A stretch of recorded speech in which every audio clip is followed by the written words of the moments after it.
வரக்கூடாதுன்னு முடிவு பண்ண பஞ்சாயத்துக்கு நானே தேடி வந்திருக்கிறேன். உங்களால என்ன செய்ய முடியுமோ அதை செய்யுங்க.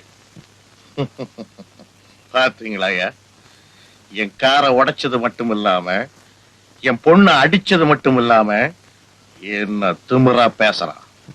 நம்ம ஊர் வழக்கப்படி என்ன செய்யணுமோ அதை நீங்க செய்திருங்க. என்னையா நான் சொல்றது? டேய், முதல்ல அவனை மரத்துல கட்டி வைக்கடா. இந்த ஊர்ல எவனும் என்னை கட்டி வச்சு அடிக்க முடியாது. நானா அடி வாங்கினாத்தான். எட்ரா கைய. அவன் தயாராயிட்டான். அவனை யாரு அடிக்கணுங்கிறத நீங்க தான் முடிவு பண்ணணும். என் பொண்ணை கை நீட்டி அடிச்சிருக்கான். அதுக்காக என் பொண்ணு கையாலதான் அடி வாங்கணும்.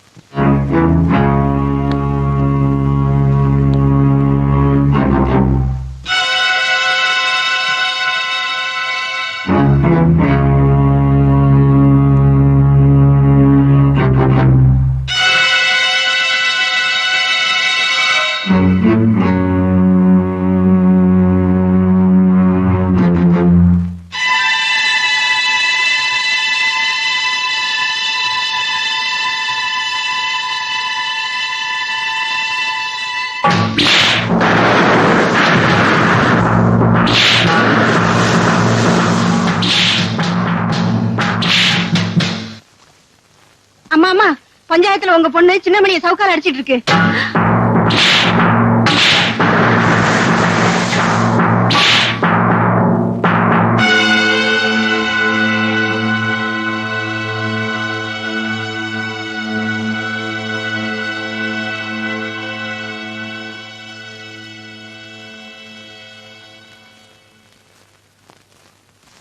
ஆத்திர அடங்கிருச்சா?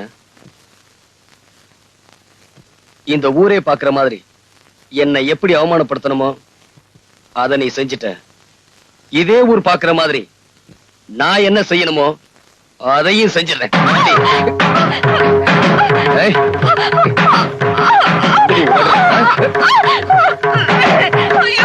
என்ன அவமானப்படுத்துற உனக்கு இது ஒரு பாடமா இருக்கு. போடி.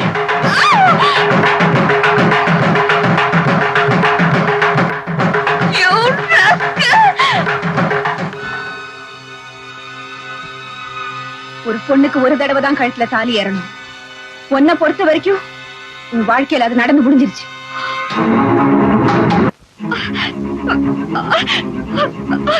பலவந்தமாவோ பலாத்காரமாவோ இந்த தாலி என் கழுத்துல நிறுத்தி வைக்க முடியாது. இந்த தாலி எப்போ உன் கழுத்திலே இருக்கணுங்கிறதுக்காக நான் காவலும் இருக்க முடியாது. ஒரு நிமிஷம் நான் சொல்றத பொறுமையா கேளு. அதுக்கப்புறம் இந்த தாலியை கழுத்திலேயே மாட்டிக்கிறதா இல்ல கழட்டி எறியறதாங்கிறத நீயே முடிவு பண்ணிக்க. நீ நிக்கிற இந்த இடம், இந்த பங்களா, உன்னுடைய கார், நம்ம வசதிகள், இதுக்கெல்லாம் சொந்தக்கார யார் தெரியுமா? இந்த தாலியை உன் கழுத்துல பலவந்தமா கட்டினானே அந்த சின்ன மணிதான்.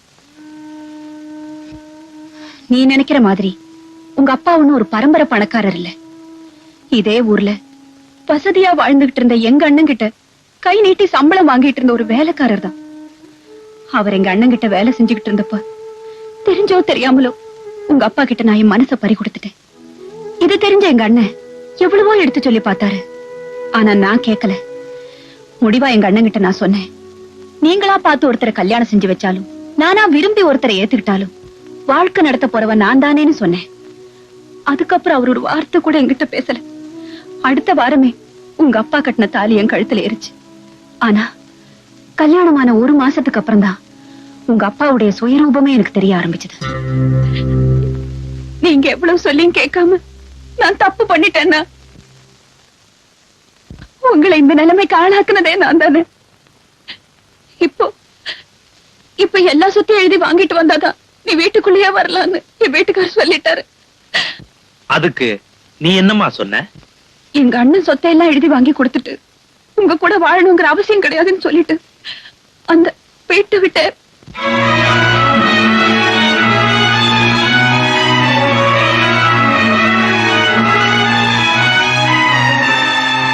மாப்பிள ஜானகி, மாப்பிள நீங்க ஆசைப்பட்டபடி இந்த வீட்டையும் உங்க பேருக்கு எழுதி வச்சுட்ட. நான் ஆசைப்பட்டபடி என் தங்கச்சி கடைசி வரைக்கும் கண் கலகாம காப்பாத்துங்க. நான் எனக்காக இதெல்லாம் கேட்கல, உங்க தங்கச்சி சந்தோஷமா இருக்கணும். அதுக்காகத்தான். மாப்பிள, உங்களை பத்தி எனக்கு நல்லாவே தெரியும். மணி, என்னப்பா? அத்தை மாமாட்டெல்லாம் சொல்லிட்டு புறப்படு. நாம இந்த வீட்டை விட்டே போலாம். அத்தை போயிட்டு அத்தை. மாமா போயிட்டு மாமா. போடா, போய் பைய எடுத்துட்டு வா. சரிப்பா. அண்ணா அண்ணா, எனக்காக நீங்க ஏன் வீட்டை விட்டு போகணும்? நீ நல்லா இருக்கணும்னா நான் இந்த வீட்டை விட்டு போகணும். பாப்பா,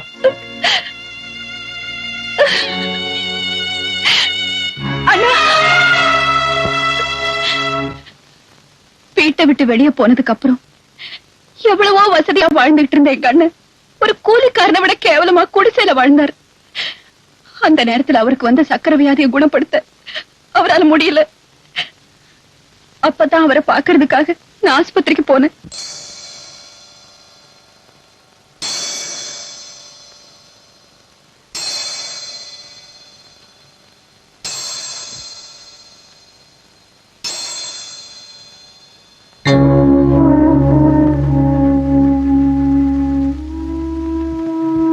வாமா.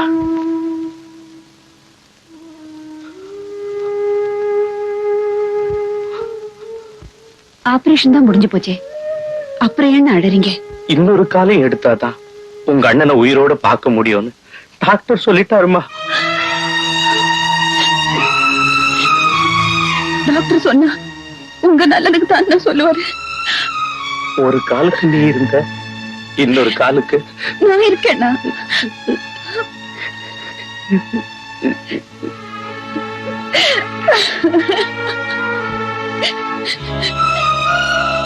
அண்ணா அண்ணா அண்ணா, அப்பா, அண்ணி. அண்ணன் இறந்த கையோட உங்க அப்பா அவனுக்கு இருக்கிற ஒரே வாரிசு பையன்தான். அவனை கொன்னுட்டா சொத்துல பின்னால பிரச்சனையே வராதுன்னு அடியாள் கிட்ட சொல்றத கேட்டேன். எங்க அண்ணன் தான் எனக்காக சொத்து சுகமெல்லாம் இழந்துட்டாரு. எங்க அண்ணன் மகன் எதுக்காக அழியணும்னு அவனை காப்பாத்துறதுக்கு என்ன செய்யறதுனே புரியாம அவனை ஒரு பரிசல்ல வச்சு அனுப்பிச்சிட்டேன். சமயத்துக்கு உதவட்டுமேனு அவன் கழுத்துல ஒரு செயினையும் போட்டு வச்சேன். அந்த செயின் தான் அவனை நான் யாருன்னு அடையாளம் கண்டுக்க உதவிச்சு. உங்க அப்பா சுகர் ஃபேக்டரி கட்டி இந்த ஊருக்கு வந்தப்போ ஒரு நாள் இந்த ஊர்ல பாபான்னு ஒருத்தர் தம் பொண்ணு அம்மா வாத்தப்ப ஊமை ஆயிட்டான்னு அவளை குணப்படுத்த வைத்திய செலவுக்கு பணம் இல்லாம ஒரு செயின் எங்கிட்ட அடமானமா கொண்டு வந்து கொடுத்தாரு.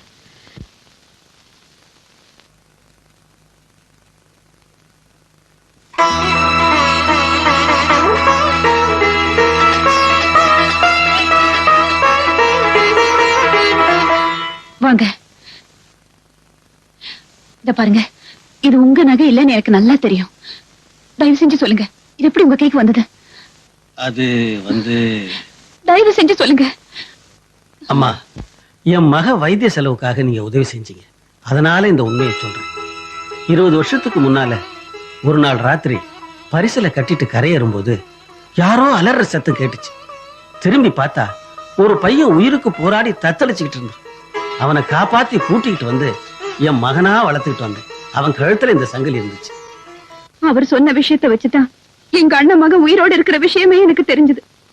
வெளியே தெரிஞ்சுட்டா உங்க அப்பாவுக்கு இருக்கிற செல்வாக்குக்கு எங்க சொத்துக்கு ஆசைப்பட்டு சின்ன மணிக்கு ஆபத்து வந்துருமோன்னு பயந்துதான் இது வரைக்கும் சொல்லல. இதோட மட்டும் நான் அனுபவிச்ச வேதனை முடியல. ஒரு பொண்ணு வாழ்க்கையில எது வேணாலும் தாங்கிக்குவா.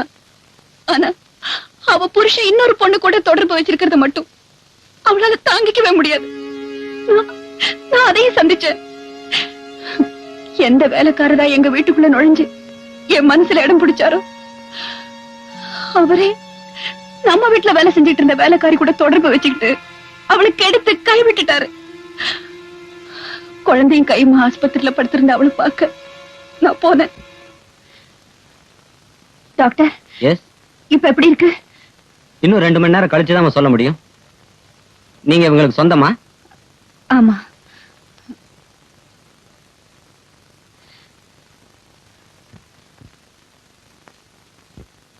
டாக்டர், நிஜமானியம்மா, டாக்டர் கூப்பிடுறதுனால எந்த பிரயோஜனமும் இல்லை.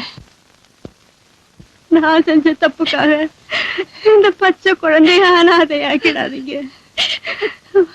கவலைப்படாதம்மா, நான் பாத்துக்கிறேன். ரொம்ப சந்தோஷம்.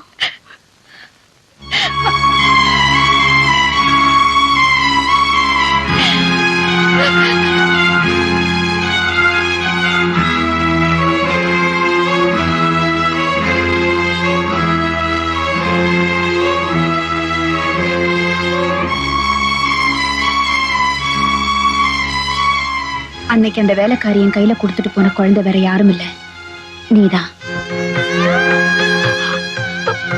அம்மா,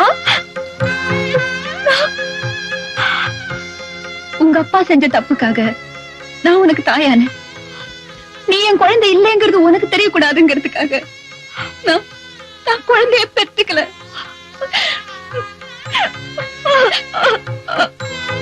என் அண்ணன் மக சின்னமணிய ஊரே பாக்குற மாதிரி அனாதன்னு சொல்லி நீ அவமானப்படுத்தின. இன்னைக்கு நீ யாருங்கிறத கொஞ்சம் யோசிச்சு பாருமா.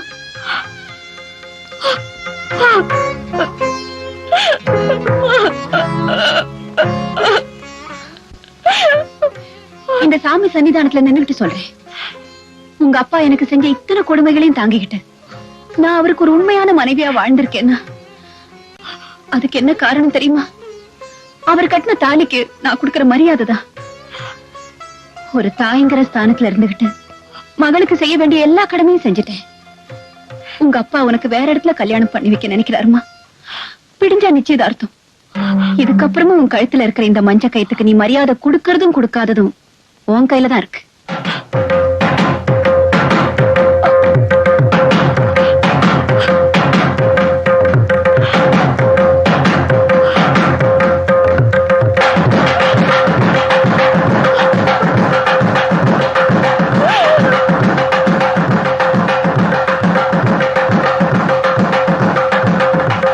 இங்க பாருங்க, இது ஒரு அவசர கல்யாணங்கிறதுனால என் மகளுக்கு செய்ய வேண்டிய சீர் சிறப்புகள்லாம் ஒண்ணும் குறை வைக்க மாட்டேன். உங்களுக்கு என்னென்ன தேவையோ சொல்லுங்க, அதெல்லாம் செஞ்சு முடிக்கிறேன். சீமான் செல்வதுர வீட்டுல பொண்ணு எடுக்கிறதுக்கே நாங்க கொடுத்து வச்சிருக்கணும். இதுக்கு மேல சீரு சனத்தி எல்லாம் எங்களுக்கு வேணுங்களா? என்ன ஜானகி அம்மாவை கூப்பிட்டீங்கன்னா தாம்பலத்தை மாத்திக்கலாம். ஆமாங்க, நேரத்தோட வெத்தலை பாக்கு மாத்திக்கிட்டோம்னா வந்த வேலை முடிஞ்சு போயிடும் பாருங்க. யாருக்கு தாம்பூல தட்டு மாத்திக்கமா? நமஸ்காரம்மா. நமஸ்காரம்மா. இந்த பாரு ஜானகி, நல்ல நேரம் முடியறதுக்குள்ள தாம்பூல தட்டை மாத்திக்க.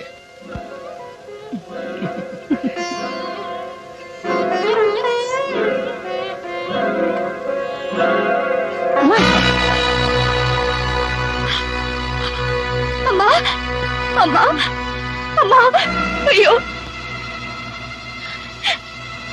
இந்த கல்யாணத்தை நடத்துறதுக்கு உயிரை விடுறத தவிர எனக்கு வேற வழியே தெரியலம்மா. நானே ஒரு முடிவுக்கு வந்ததுக்கு அப்புறம் ஏமா நீங்க இந்த முடிவை தேடிக்கிட்டீங்க? உன் முடிவாவது நல்ல முடிவா இருக்கணும்னு தான் இந்த முடிவு. அம்மா, அம்மா, அம்மா.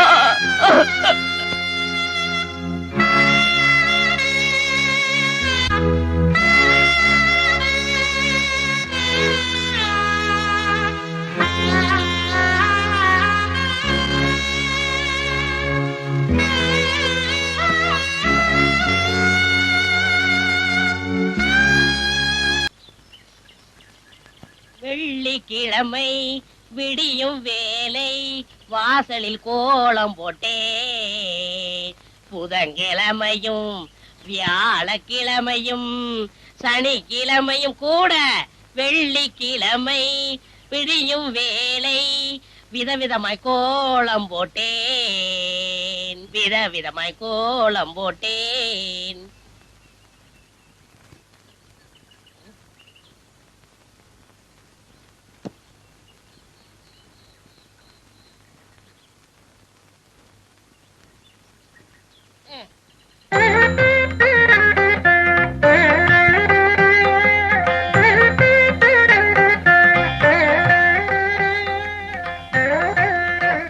என்ன இருந்தாலும் என்ன மாதிரி போட முடியாது.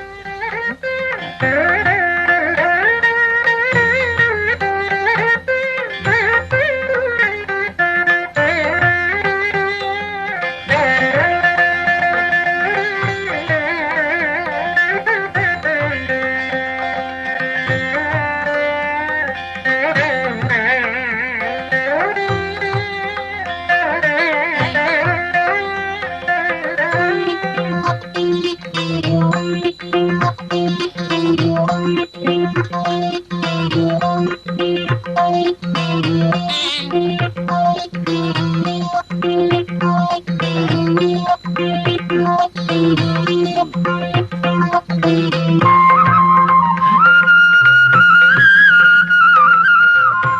பொண்ணு எதுக்காக இங்கே வந்திருக்கா?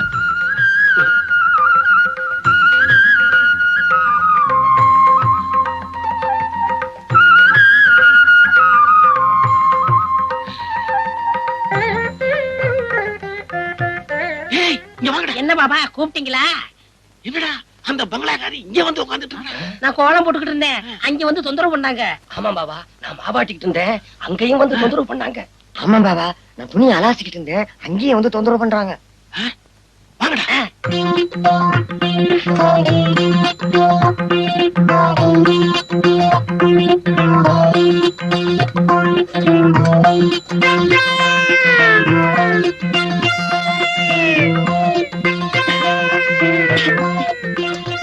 உலகத்துல இந்த மாதிரி யாரும் குழம்பு கலக்கினதே இல்ல.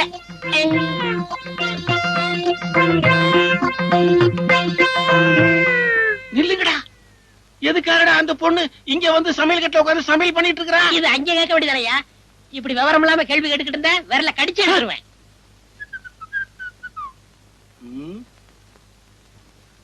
ஏன்டா இப்படி முடிச்சுக்கிட்டு இருக்கீங்க? ஏய் சொல்லுங்கடா. பாவா என்ன பாவா? நீயே போய் சமையல் கட்டுல பாத்துக்கப்பா. ஆ?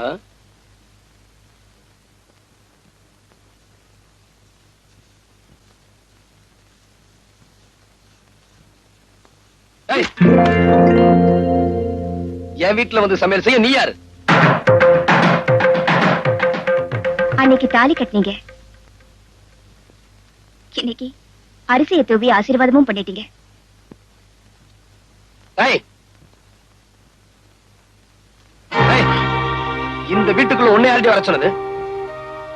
எப்ப நீங்க என்ன தொட்டு தாலி கட்டினீங்களோ அந்த நிமிஷத்துல இருந்து இந்த வீட்டுக்குள்ள வரதுக்கு எனக்கு உரிமை இருக்கு. ஓஹோ அப்படியா? இப்ப சொல்றேன் கேட்டுக்க. உனக்கு தாலி கட்டினது உன் கூட குடும்பம் நடத்துறதுக்காக இல்ல, உன் திமிர அடக்குறதுக்காக. இல்லைங்க, நீங்க நினைக்கிற மாதிரி. ஏய், போடி.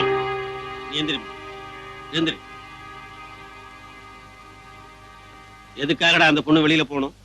எதுக்காக அந்த பொண்ணு வெளியில போகணும்னு கேக்குறேன்.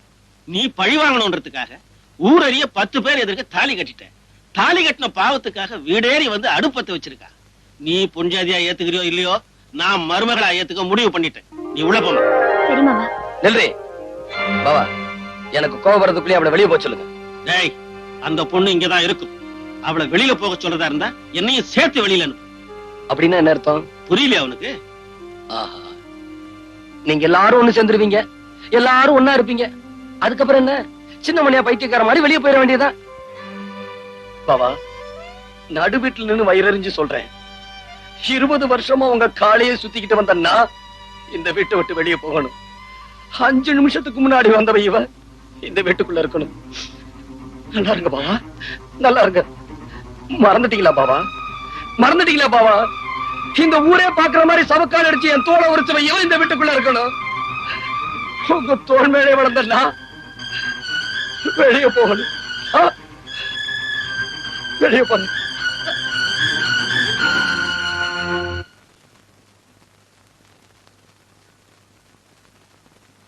மலமலன்னு வேலையை பாருங்க. என்ன வேடிக்கை பார்த்துக்கிட்டு இருக்கீங்க? டேய், பாபா சொல்லிட்டாரு, நம்ம குருநாயருக்கு முத ராத்திரியா பூவை சுத்துங்க. பூவை சுத்துறீங்களா? அதான் சுத்திக்கிட்டு இருக்காமே. அண்ணே, என்னை கொஞ்சம் தூக்கி விடுங்க, நானும் பூ கட்டுறேன். உனக்கு தான் மேல எட்டாது இல்ல, நீ ஏன் மேல கட்டணும்னு நினைக்கிற? மனுஷனா பிறந்துட்டா கொஞ்சமாச்சும் முயற்சி வந்தாங்களா? இந்த முதலாத்திரி முடிகிற வரைக்கும் நீ இந்த பக்கமே தலை வச்சு போடுங்க. எல்லா வேலையும் முடிஞ்சு போச்சா? இதெல்லாம் நான் ஒருத்தனே செய்யறதுக்குள்ள ஒரே அலுப்பா போச்சு பாபா. சரி சரி விடு. அவன் வர்றதுக்குள்ளேயே மத்த வேலையெல்லாம் முடிச்சிட்டு மலை மலன்னு ஓடி போயிடுங்க. இல்லாட்டி அவன் சந்தேகப்படுவான். எங்களவா? ஆமாண்டா. ஏன் பாவா? என்னடா? ஏன் வாழ்க்கையில இப்படி ஒரு சம்பவம் நடக்கும்ல? அதெல்லாம் மனுஷனுங்களுக்கு கட்டாயம் நடக்கும். பாவம், நீ என்ன பண்ணுவ? இப்போ தலையில மட்டும் பூ சுத்திருக்க, இத காதலையும் சொருகிட்டு பெருமாள் கோயில் பக்கத்துல போய் நில்லு, கட்டாயம் சுண்டல் கிடைக்கும். டேய், என்ன பாவா? எங்கடா போற? மேல போய் படுக்க போறேன். அந்த பொண்ணு மாடியில படுத்திருக்கா, நீ உள்ள போய் படுற. மாடி வரைக்கும் போக ஆரம்பிச்சிட்டாளா? நாளைக்கு கவனிச்சுக்கிறேன்.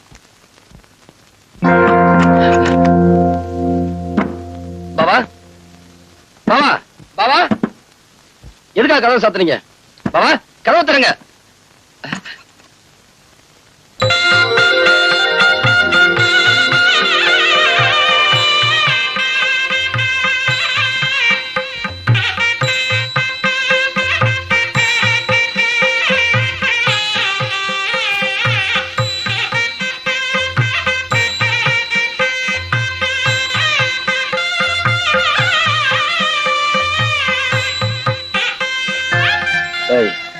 எந்திரி மேல.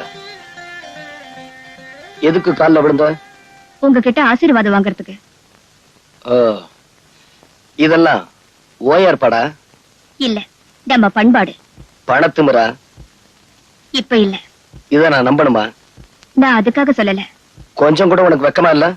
தாலி கட்டின புருஷனுக்கு முன்னால பொண்டாட்டி எதுக்காக வெக்கப்படணும்? அடிச்சு பல்லுகள் எல்லாம் கலட்டிடுவேன். அது உனக்கு தெரியுமா? நீங்க அடிச்சே கொன்னாலும் நான் இங்கிருந்து போக மாட்டேன். அது உங்களுக்கு தெரியுமா? இதான் உன் முடிவா? இல்ல, ஆரம்பம். உன் ஆரம்பம் இப்படி இருக்க கூடாது. வா. பாவா! பாவா! என்னடா கதவை தரங்க.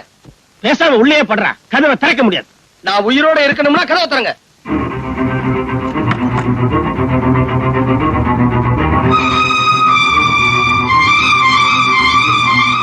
டேய், அந்த பொண்ணுக்கு ஒண்ணும் தெரியாதுடா, பாவம்டா. டேய், சுத்த பைத்தியக்காரனா இருக்கிறியடா. நம்ம வீடு தேடி வந்த பொண்ணை வீதியில நிக்க வச்சிருக்கிறிய. அவன் கிடக்குறான், நீ வாமா உள்ள. வாமா. நில்லு. அவர் பேச்ச கேட்கறதா இருந்தா உள்ள போ. என் பேச்ச கேட்கறதா இருந்தா அங்க போய் நில்லு. நான் ஏன் அவர் பேச்ச கேட்கணும்?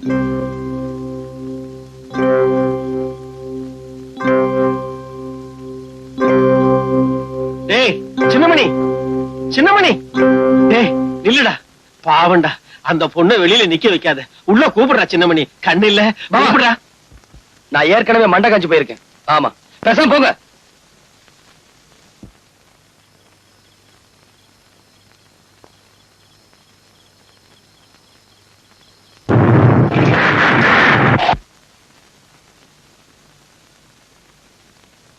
டேய் சின்னமணி, என்ன மழை வர மாதிரி இருக்கு. வரட்டும். இப்படி சொன்னா எப்படிடா? அடுத்த வீட்டு பொண்ணு, நாளைக்கு ஏதாவது ஆயி போச்சுன்னா நாம தாண்டா பதில் சொல்லணும். டேய், பெண் பாவம் சும்மா விடாதுடா. சும்மா விடாம நான் குஷ்டரோகி ஆனாலும் பரவாயில்ல, அவன் உள்ள வரக்கூடாது. சின்னமணி, எரிச்சல் கலப்பாருங்க, அப்புறம் வாயா பையன்னு பேசிடுவேன். போங்க.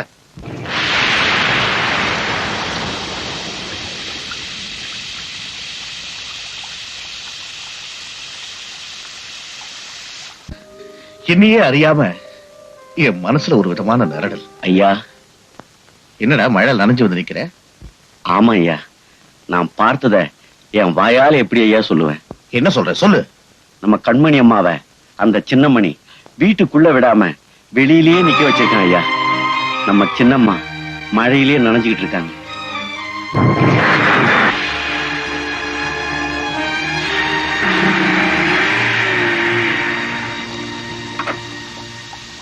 கண்மணி, what nonsense you are doing? எதுக்காக மழை நனைஞ்சுக்கிட்டு இருக்கேன்? வா, நம்ம வீட்டுக்கு போலாம். பாப்பட நம்ம வீட்டுக்கு போகலாம். இல்லப்பா, என்னைக்கு அவர் என்ன தொட்டு தாலி கட்டினாரோ அதுக்கப்புறம் நான் இந்த வீட்டுல தான் இருக்கணும். அதான் எனக்கு மரியாதை. ஓஹோ, அதான் மரியாதையா? அதுக்கு தான் இப்படி மழையில் நனைஞ்சுக்கிட்டு நிக்கிறியா? யாரா உள்ள? யார் உள்ள? என்னையா? என் மகளை இப்படி சித்திரவதை பண்ணணும்னு எத்தனை நாளா திட்டம் போட்டேன். எதுக்காக மழையில் நனைய விட்டேன்? யோ, உன் மகளை நானே இங்க வர சொன்னேன். வந்த உடனே மழை வராதுக்கு முன்னாடி போக சொல்லிட்டேன். அவன் நினைஞ்சா அதுக்கு நான் என்னையா பண்ண முடியும்? பாவம், பொண்ணை பத்தவன் நீயும் சேர்ந்து அனுபவி. அனுபவிக்கணுமா? யார் தலையெழுத்து எப்படி மாறப்போகுதுன்னு இன்னும் கொஞ்ச நேரத்துல தெரிஞ்சுக்குவாடா. ஏய், உங்க அப்பா உனக்கு சப்போர்ட்டா? இங்க ஏற்கிற சாவு.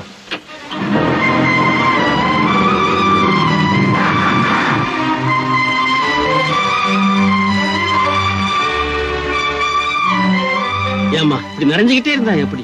உடம்பு என்னத்துக்கா? அவன் கிடக்குறான், வயசுல பெரியவங்கிறதால நான் சொல்றேன், உள்ள போமா. இத பாருங்க, நீங்க வயசுல பெரியவங்க, உங்க மேல நான் மரியாதை வச்சிருக்கேன். ஆனா அவர் சொல்லாம நான் உள்ள வரலாமா?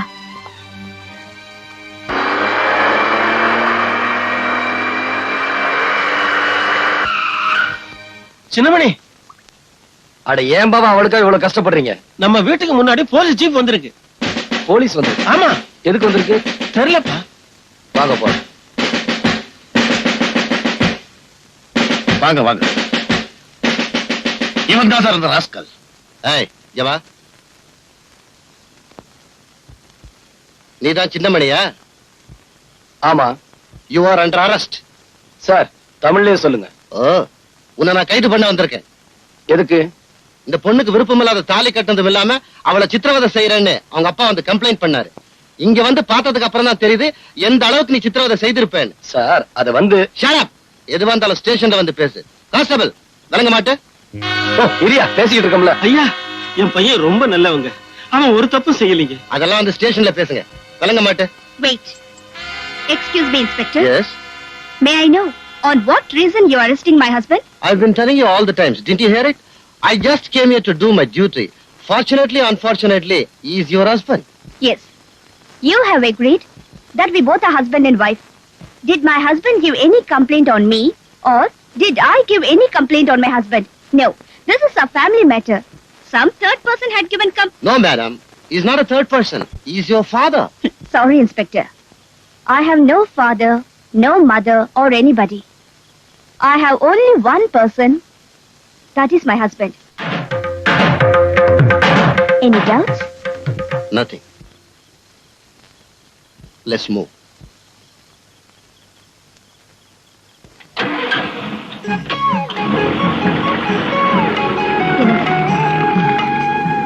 இத பாருங்க, பெத்த தாயையும் பறி கொடுத்துட்டு தகப்பனையும் உதறி தள்ளிட்டு உங்க வீட்டு வாசல்ல கையேந்தி நிக்கிறேன். நீங்க உள்ள வான்னு சொன்னா நான் வந்துருவேன். பாபா, அவளை உள்ள வர சொல்லு.